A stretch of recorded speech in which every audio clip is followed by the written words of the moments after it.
Paz do Senhor, meus irmãos, muito bom dia. Hoje, 19 de dezembro de 2024. Estamos aqui com mais uma manhã abençoada, trazendo mais um vídeo para vocês, uma mensagem direta dos céus para o coração de cada um que está assistindo.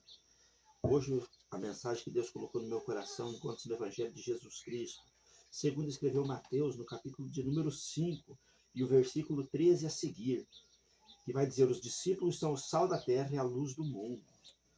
Jesus diz aqui: vós sois o sal da terra, e o sal for insípido, com que há de se salgar?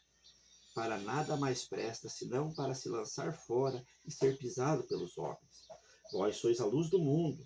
Não se pode esconder uma cidade edificada sobre um monte, nem se acende uma candeia e se coloca debaixo de um alqueire, mas no velador, e dá a luz a toda que estão na casa. Assim resplandeça a vossa luz diante dos homens, para que vejam as vossas boas obras e glorifiquem o vosso Pai que está nos céus.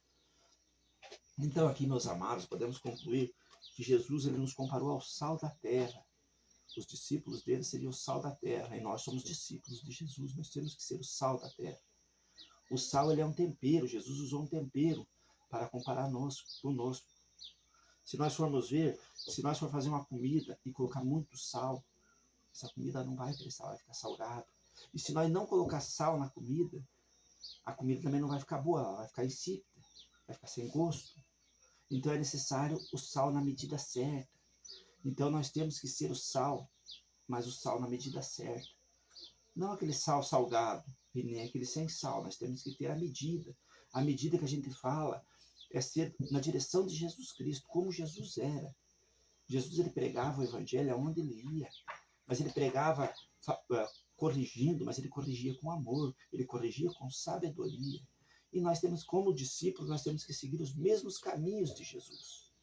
Quando ele fala que nós somos a luz do mundo, nós temos que ser diferença. Nós temos que ser luz no meio da escuridão. Nós não podemos se assentar na roda dos escarnecedores e ser trevas. Nós temos que ser a luz no meio deles. Hoje eu vejo muita gente criticando os crentes, criticando os cristãos, dizendo que os cristãos são chatos, que os cristãos isso, que os cristãos aquilo, que os cristãos acham que só eles vão para o céu, que os cristãos ficam olhando o pecado, que os cristãos ficam julgando, e na verdade não é assim que Jesus nos ensinou, meus irmãos. Jesus ele disse ali no Evangelho de João, ele diz: eu não vim para julgar o mundo, mas sim para salvar o mundo, para salvar o que havia se perdido. E ainda mais, ele acrescenta mais: aquele que ouve as minhas palavras e não obedece, eu não os julgo, porque a minha palavra julgará naquele dia. Então não é que os cristãos sejam chatos, como ali no livro de Coríntios, né, que Paulo também adverte, que devemos exortar uns aos outros. Se nós vermos os nossos irmãos em pecado, nós temos que exortar eles. Mas a gente tem que exortar eles uma vez. Se eles não quiserem ouvir, a gente abana até a poeira do sapato e vai embora. A gente não pode ser aquele chato de ficar insistindo. A gente tem que pregar a palavra, sim, tem que corrigir, sim, mas é uma vez só. Se a pessoa não aceitou a correção, deixa que Jesus vai tratar com ele naquele dia. Não adianta, não é nada por força, tem que ser por vontade, tem que ser por amor, meus irmãos. E quando Jesus fala que nós somos o sal, então nós temos que ser o sal na medida certa, o sal na temperança. A gente não pode querer obrigar as pessoas a ouvir a nossa opinião, o nosso evangelho de Jesus, o evangelho que Jesus nos ensinou e o evangelho que as escrituras nos revelam. Porque a palavra mesmo diz que ele veio e o mundo não o compreendeu.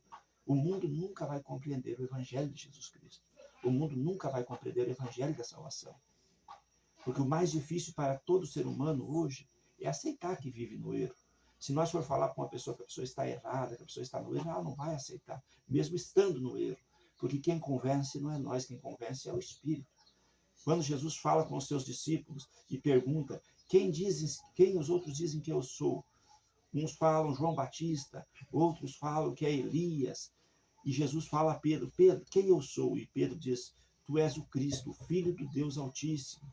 Aí Jesus vira para ele e diz: não foi o homem que te revelou isso, mas sim meu Pai que está no céu. Então foi o Espírito Santo que revelou a Pedro. E é assim que funciona com nós cristãos. Quem nos revela é o Espírito Santo. Quem nos dá a tradução da palavra sagrada é o Espírito Santo de Deus.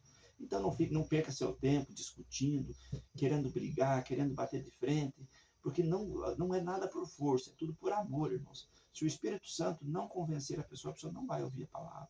Se Deus não abrir os ouvidos do entendimento para eles não vão ouvir a palavra. Por isso que a palavra de Deus é clara quando ela diz que muitos são os chamados, mas poucos são os escolhidos. Porque nem todos querem obedecer os mandamentos de Deus. Muitos querem ser amigos do Evangelho. Muitos querem fazer caridade, fazer boas obras, achando que serão salvos. Mas a Bíblia é clara que ela diz que não é as obras que vão salvar, para que nós não vangloriamos de nós mesmos, achando que nós somos salvos por mérito nosso. Nós somos salvos pela graça do nosso Senhor Jesus Cristo. Então, que hoje, irmão, vocês levem isso para o teu coração, que vocês sejam o sal da terra, na medida certa, e a luz do mundo. Lá fora vocês sejam espelhos, não somente dentro das igrejas, seja o espelho lá fora, seja a luz lá fora no mundo, para clarear o mundo, para que eles vejam a glória de Deus brilhando em vocês. Por hoje é isso, meus irmãos, fiquem com Deus. Amanhã nós traremos um novo vídeo para vocês. Eu já quero comunicar aos irmãos que no sábado nós não vamos estar gravando vídeo, porque neste sábado nós estamos fazendo uma viagem missionária, que nós estamos indo a Urupema. Mas como eu não vou gravar os vídeos, eu vou mandar os vídeos no canal do nosso evangelismo em Urupema, que vai ser uma benção, eu creio que vai ser uma benção. Desde já eu agradeço a todos, peço que os irmãos continuem orando pelo nosso canal, se inscrevendo, curtindo, dando like, compartilhando, e a obra de Deus vai crescendo cada vez mais, e o evangelho vai se propagando pelos quatro cantos da terra. Amém, meus irmãos?